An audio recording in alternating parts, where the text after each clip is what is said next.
Dites-vous, combien j'ai peu compris cela. Pourquoi un agneau est-il toujours doux? Parce que c'est sa nature. Est-ce que l'agneau se donne du mal pour être doux? Non. Et pourquoi? Parce qu'il est naturellement doux et gentil. Doit-il apprendre à être doux? Non. Pourquoi donc cela lui est-il si facile? Parce que c'est sa nature. Et un loup, pourquoi un loup n'a-t-il aucune peine à être cruel et à enfoncer ses crocs dans la chair du pauvre agneau ou du mouton? Parce que c'est sa nature. Il n'a pas besoin de rassembler tout son courage. La nature du loup est là. Oh, croyez que je vous en prie, croyez que l'amour de Dieu peut être répandu dans votre cœur et dans le mien. Parce que c'est l'amour de Dieu. Et c'est sa nature. Dieu est amour. C'est ainsi que nous pouvons et nous aimons constamment lorsque nous sommes des vases, des récipients qui débordent de l'amour reçu de Dieu. L'amour de Dieu pour moi. L'amour que Dieu me donne rend ma nature divine, divinement amoureuse. La question est comment puis-je apprendre à aimer? Je ne le puis jusqu'à ce que le Saint-Esprit remplisse mon cœur de l'amour de Dieu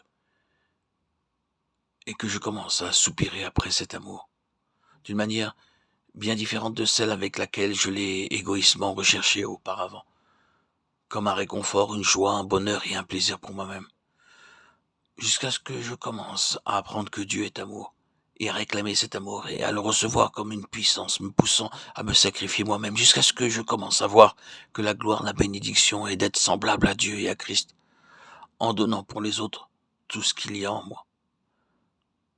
Que Dieu nous enseigne cela.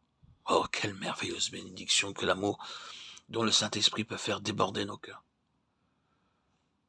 Le fruit de l'Esprit, c'est l'amour. Galates 5, 22. Une fois de plus, je demande, pourquoi doit-il en être ainsi?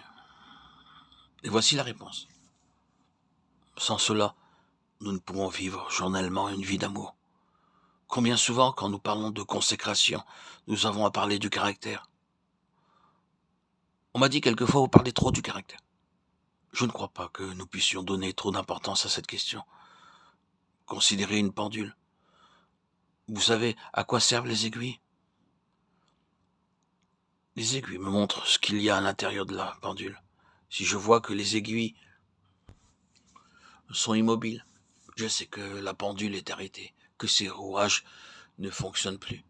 Si les aiguilles donnent une fausse indication, si la pendule avance ou retarde, je sais qu'il y a à l'intérieur de la pendule quelque chose qui ne va pas. De la même manière, le caractère montre ce qui se passe à l'intérieur. Le caractère est la preuve que l'amour de Dieu remplit le cœur ou non.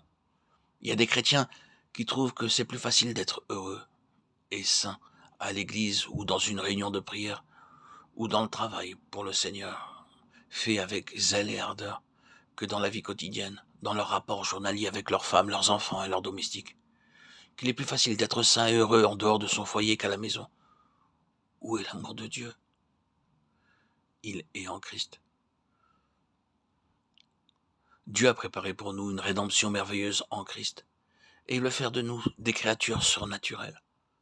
Avons-nous appris à le vouloir aussi de tout notre être, à le demander et à l'entendre?